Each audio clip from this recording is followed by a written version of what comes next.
Maybe there's more to life than working way too many hours. Entrepreneurship is the fastest way to take ownership of your life. Sometimes it does take those crisis moments that you'd mentioned earlier to just generate a new spark.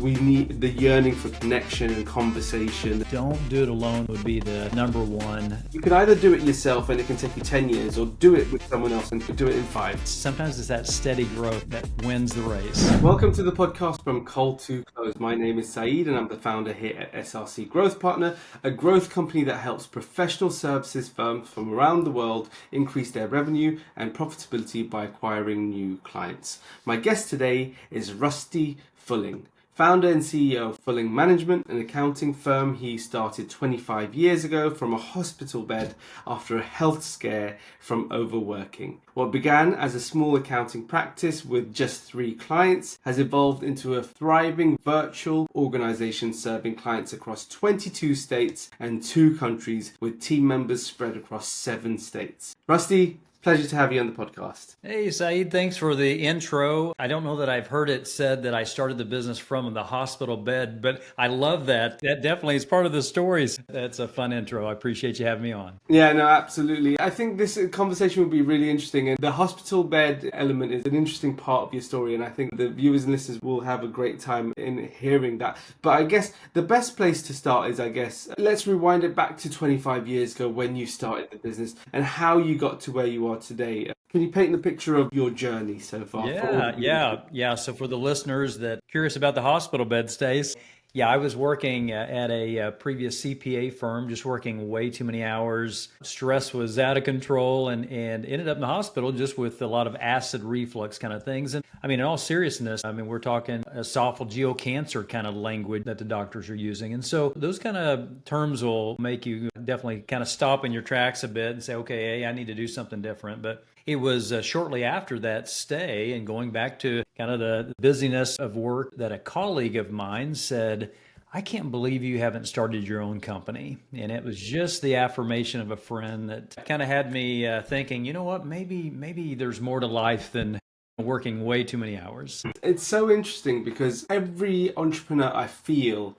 that I've spoken to always has some kind of moment in their career where it kind of ignites a kind of spark in them to go, okay, what's my next step? And fulfillment is often a question that is always asked when going in, and the business journey is typically that. Talk to me about what starting your own practice has done for your own life in terms of bringing in a mission, bringing in values. What has that brought to you? Yeah. Well, and for any entrepreneurs out there, it may sound exciting 25 years later, but definitely those first few years are pretty lean and mean. I remember my first year, I think my pay, my compensation was about a third of what I had been making when I was working full time at a firm. But I'll tell you that life balance, spending time with the family, there's just so many things that came out of that season. You know, my focus was how do we provide excellent service within a 40-hour work week? And literally looking back now, 25 years later, there have been very few seasons where we've exceeded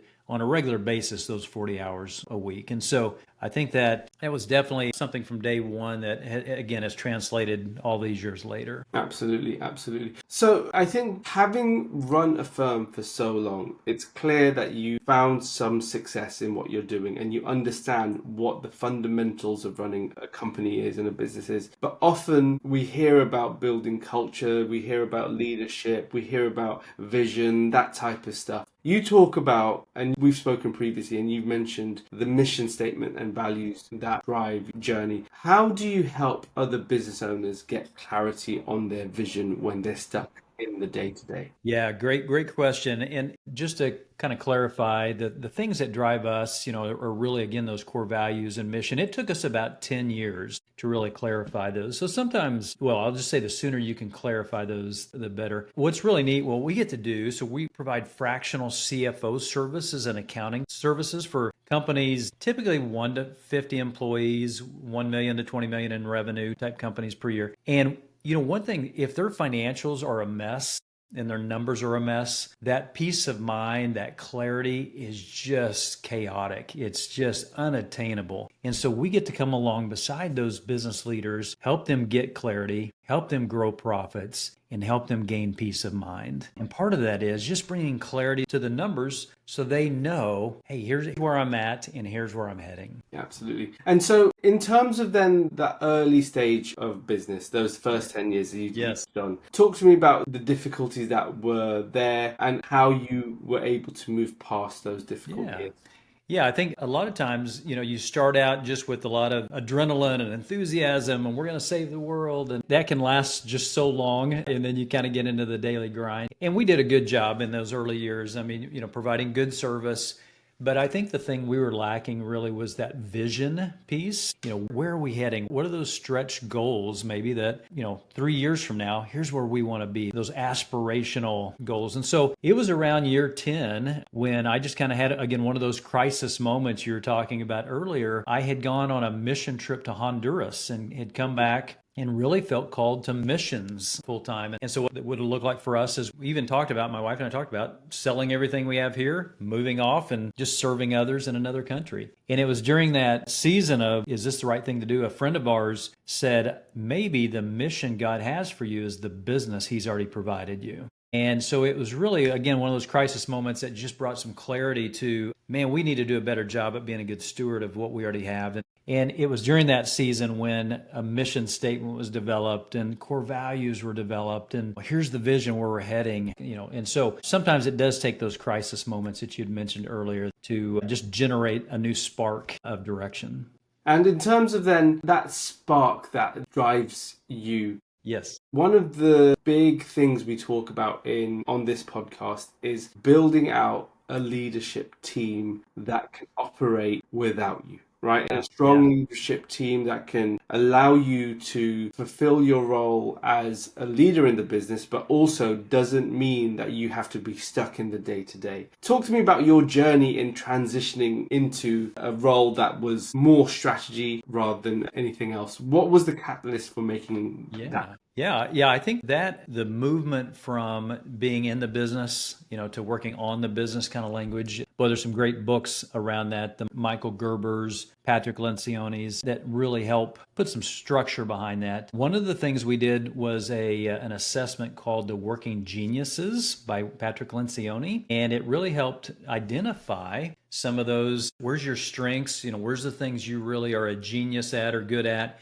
and then where are some areas in your work that are just frustrating? And it was interesting going through that exercise, going through a program called EOS is another program that talks about visionaries and integrators. And through those, it really became apparent that my skill, what drives me is really that vision piece and driving a company forward. But for the day-to-day operations, that may be an area I need to leverage. And so it was about a year and a half ago that we actually elevated one of our team members, just an incredible team member, up to that COO role, that operations manager. And boy, she's just done an incredible job at the day-to-day operations, allowing me then to really lean into that visionary piece as far as, hey, here's what's next for our organization.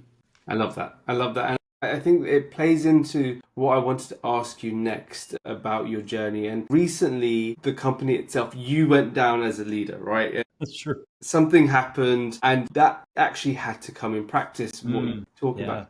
Tell us more about that. Tell the viewers and listeners about that. Yeah, I think our viewers and listeners are going to think I spent all my time on the hospital these days. So 25 years later, after my original hospital stay, I went in for a little minor knee surgery. I like to play sports and so forth. And that ended up turning into some complications and spending a number of days in the hospital. Really took me out for a bit of time. What was amazing is about, my goodness, probably 6 years ago, we spent time as a leadership team and created a contingency plan. If something happens to the main leader, what happens to the company? What's the communication look like? And so we were able to put that in play. And one of the neat tools that really encourage listeners to put in play is what's called a communication tree. And what that looks like is you don't have to have one person calling 200 people, but our leadership team ended up, they all contacted a few, those groups contacted a few, and it really became, again, that tree, that communication tree. So everybody that needed to know at the level they needed to know was communicated to, my goodness, probably within the first 24 to 48 hours. And all the operations were taken care of, clients were taken care of. My schedule was rearranged to make sure, people were taken care of. So it was just amazing to see, again, a little bit of pre-planning what that can look like for your team and for your clients that you serve. So definitely spend some time working in that contingency planning. It's not, oh my goodness, this will never happen, but it's really just, again, being that good steward of the organization. I think it's always interesting to hear that, because it's very easy when you're all well and good, for you to go, this isn't important, it can be done Yes. at some point, until an emergency crisis Yes. situation happens, where then you're probably away and thinking, okay, if you hadn't had those elements put in place, you'd be thinking, oh, what's going to happen with the business? What's happening with the clients, etc., etc. So I think it's really interesting that you mentioned a communication tree, because it's not necessarily a common concept. I've not heard of that specifically, but it's something that makes a lot of sense when you hear it, right? And that's a lot of business. When you learn things that you don't know what you don't know. Yes. Understanding that is really important. Yeah. And that leads me to my next question with regards to the experience you have. You help other entrepreneurs with their journeys and how they work. You recently went on a trip to Ethiopia and Kenya. Can you tell us more about that and what you did over there? Yes. Oh my goodness, it was amazing.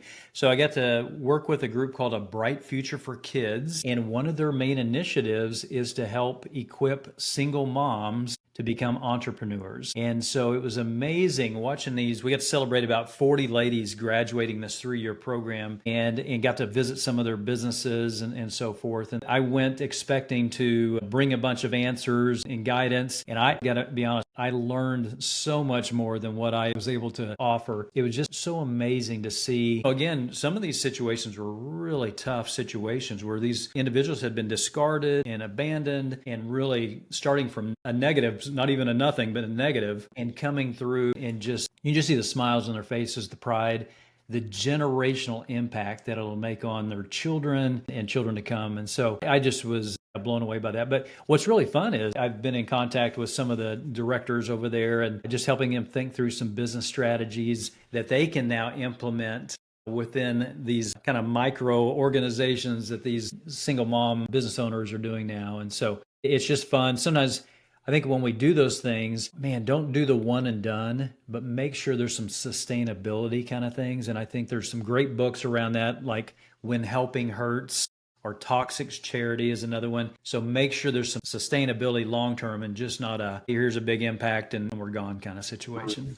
I love that. I love that. And that's such great advice. When you look at the way I look at entrepreneurship, is I always say that it's the fastest way to take an ownership of your life, right? And I love the fact that you going over to Ethiopia and Kenya, you're able to work with individuals who aren't in the greatest of environments, aren't in the most economically beneficial circumstances, and you give them the tools to be able to go, you can get out of it. And entrepreneurship is one of the fastest ways to be able to go, okay, with a bit of guts, a bit of hard work and steel, you're able to push yourself through the barriers that you probably wouldn't have otherwise thought you could, with help with knowledge as well, right? And I think if I think back to my early days, Saeed, it was somebody saying, I can't believe you haven't started your own business. And what we got to do, man, if you think about that 25 years later, I got to do a little bit of that with some of these ladies. I can't believe you haven't done this before. Man, you're just awesome at this. So there's power in affirmation. And so I think that's something, again, as business leaders, man, as we're raising up other leaders around us, don't forget the value of that affirmation. I couldn't agree with it more. So talk to me about, obviously, having run an organization, a company for 25 years, you will have had many lessons along the way, many difficult experiences. Share with us your biggest lessons today that you feel would actually serve entrepreneurs, business owners out there looking to help themselves. Yeah, I was just meeting with a business owner yesterday, brand new business owner, and this would be the same advice that we talked about yesterday. And it's don't do it alone. Sometimes as business owners, we feel like, we hear it's lonely at the top and we've got to do it ourselves. But surround yourself with an advisory group, or, trusted people that you can go to, other business leaders that you can lean into. But don't do it alone would be the number one thing. I think of just some incredible we call them business roundtable groups or coaching groups that I've gotten to be a part of over the years, and just so helpful to have, again, that area, somebody that you can go to, a group you can go to, throw out crazy ideas, get great advice, great feedback. And yeah, so I'd say don't do it alone would be number one. It's really interesting because what I like to say with that is that even Roger Federer needed a coach, right? You could be the Yes. best. Yes. You could be the best entrepreneur, you could be the best person in the world, but you need someone, even if it's a sounding board, even if it's Yes. like you need someone to be able to help you along the journey because that conversation, human beings are people of that need connection. And we learned that through the pandemic and those years where we need the yearning for connection and conversation and having someone there to go, okay, well, I know this. I've worked with XYZ. I know I've worked with 10 other companies that have gotten through this step. Getting that advice can be the Yeah. difference maker. Yeah, it can. And that's one of the cool things. I think I've been so excited about what we get to do is when we get to work with business owners in our what we call monthly management meetings, our virtual CFOs often are that sounding board with those business leaders. And so it's so much fun to get to come along beside them and in some cases play part of that role of not doing it alone and having a team with them. Absolutely. And it's the fastest way to shortening that journey, right? Yes, You could either do it yourself and it can take you 10 years or do it with someone else and do it in 5. And there's an obvious answer there, right? yeah, Or whatever it absolutely. might be. Yeah. So, you as a leader of the organization, I'm sure you have specific things that you like, but talk to me about your leadership style. We have a lot of business owners on the podcast, a lot of interesting individuals. It's always important for me to understand the type of leader they are and how you would grow a successful company. I don't think there's a right or wrong answer for leaders. I had a podcast interview one time and somebody asked me about, oh, you're not the over the top dynamic. You're raw, raw, raw. You're going to, lead a group of thousands of people, with your hollering and shouting. And no, we don't all have to be those high energy leaders. Sometimes I love the book, The Tortoise and the Hare. Sometimes it's that steady growth that wins the race. And so a few years back, we did an exercise through the work that identified some of the things that maybe, again, as it would describe leadership styles. And so there were 5: encourage, guide, equip, serve, and listen would be the 5 that if you think, hey, what words describe your leadership? Those would be the 5. Amazing, amazing. And I think that's key there. There's different types of leaders in all organizations, and understanding what your strengths are and qualities Yes. are is the key. So, we've spoken previously where you mentioned something called the DISC profile revelation, which is about communication styles. And I thought it was fascinating, and I wanted to share the concept with our viewers and listeners today. So, could you share a little bit about Sure.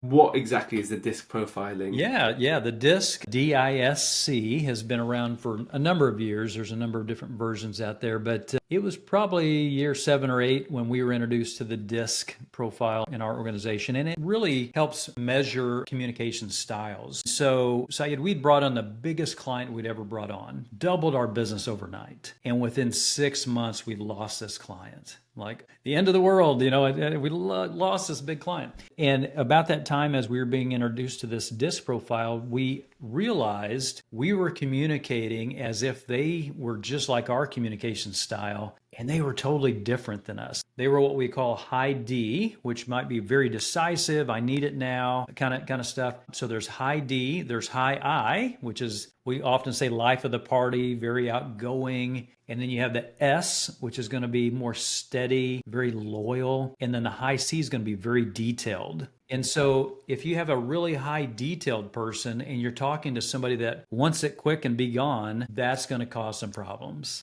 And so it was a costly lesson for us to learn, oh my goodness, we should have adapted our style to meet this client's communication style. But what we've done over the years now is we often will do a DISC assessment for a potential client to make sure we're going to be a good fit for them in the communication style. So it's not just the numbers. It's not just how can we help you grow your business from a number standpoint, but are we going to communicate well? And if we can adapt to their style, great. If we can't, we'll let them know up front we may not be a good fit. Absolutely.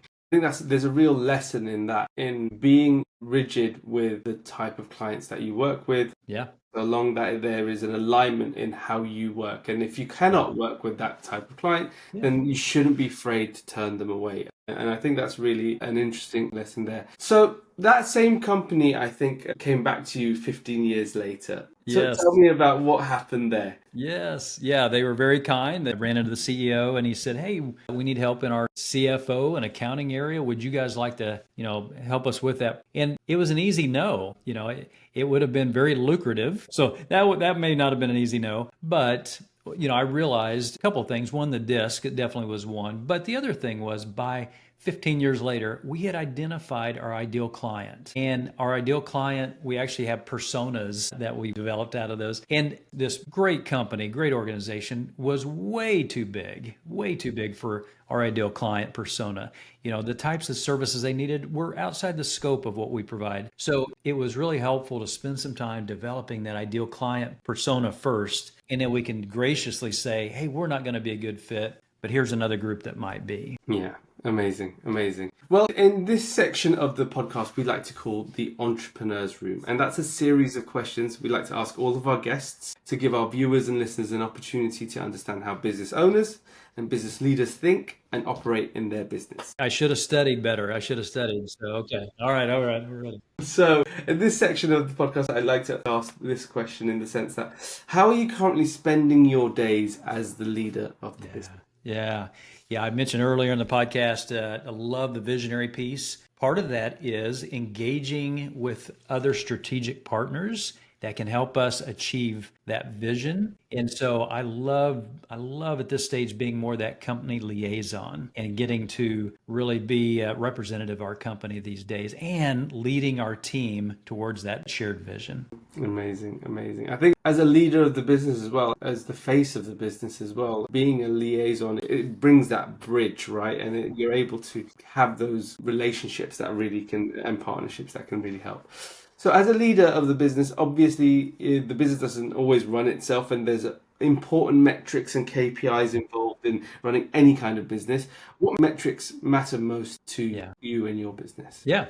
And I'll say to the listeners and viewers, I think metrics can change. So don't get locked in, what you used 10 years ago may be different than today. We've measured things like number of clients, revenue, all those different things that you might normally see. One that we've started measuring over the last probably 2 or 3 years is what we call our Raving Fan Award, kind of metrics. And what that looks like is when we get a shout out from a client, unsolicited shout out from a client saying, hey, Saeed did this amazing job for us. And here, I just want to let you know. We measure those and our team members get some gift cards or different things on that. But then, we say we want to make sure we're doing that so that we're getting live feedback from clients. And so that's been a fun measurement. So again, look for those creative ones that you can measure that are making a difference for the clients and your team. Amazing, amazing. That's actually really interesting as well. The raving fans as well. It's important to have your client list and clients full stop be your biggest fans, because they will bring in a lot of those additional referrals that come in as well. And that leads me into my next question of, how are you currently growing the business? What kind of business development activities are you doing? What kind of sales and marketing activities?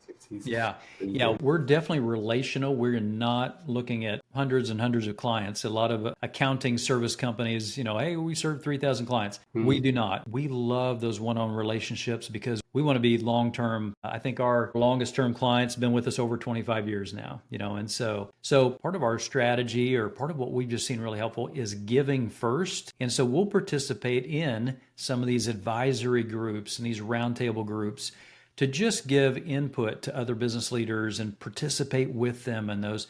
And often relationships develop out of those that just generate those long-term client service relationships. And so I'd say roundtable advisory group type things. Boy, if you're in the accounting service business, that's a great way to develop those deep relationships. Absolutely, absolutely. In terms of, and I always think this as well, relationships is crucial in B2B, right? Full stop, especially in professional services. People do business with other people. Where does most of your business come from if it's relational? Is it conferences? Is it networking events? How does most of that come through? Yeah, definitely. I think, again, that's evolved over time. These days, definitely word of mouth, referrals are definitely our top. We'll get some through some social media. We've got great social media, LinkedIn, Facebook, websites, all those kind of things that are top notch. But I'd say referrals are still number one. It always is, isn't it? Yeah. In terms of then, over the next 3 to 5 years as a business owner, what are your aspirations? Where do you see Fulling Management going? What's your goals as a leader? Yeah. So one of our core values spell out the word grace, GRACE. And the E of our grace core values is what we call eternal impact. And what that looks like is making a bigger impact than just the numbers. How can we come along a business owner that may be struggling, or maybe they're on the precipice of really growing, and helping them manage that well while also having a good family life balance. And so over the next 3 years, we actually talked to our team about this. We want to double our impact on the number of companies we get to work with, number of business owners we get to work with. So we're in about 22 states in the United States right now as far as our clients. And so we want to just continue to grow that and make a bigger impact on how business leaders are leading their business, using the numbers as kind of that guiding, we can make better decisions if we have good information. Love it. Love it. Rusty, it's been a really great conversation today, and it's been some really great insights. I like to end every single podcast with the same question. And that is, if you had a magic wand you could wave to solve one business problem, what would that be? Yeah, that's a good question. I think it's, I go back to that communication piece, just understanding others' communication styles. And I think the better we do at communication, in fact, we were just talking this in our staff meeting this morning, better we can do on our communication, we're just going to have a bigger impact on the long-term relationship of those clients. So yeah, if we had let's clarify communication, and I think that'd be a good start. I love it. I love it. Rusty, it's been an absolute pleasure having you on the podcast. It's been a really interesting conversation. To all those out there who where would they go to reach out to you? Where would they go to find you? Yeah. If you're a business owner, 1 to 50 employees that is just looking for, I need some guidance, that financial visionary piece, man, love to see you on fullingmanagement.com. That's fullingmgmt.com. Or if you want to hear more stories, just leadership stories around lessons I'm learning these days from others, you can go out to my website, rustyfulling.com. So those would be 2 great connection points. Amazing. Well, Rusty, it's been an absolute pleasure having you. Thank you for being on the show. Hey, thank you.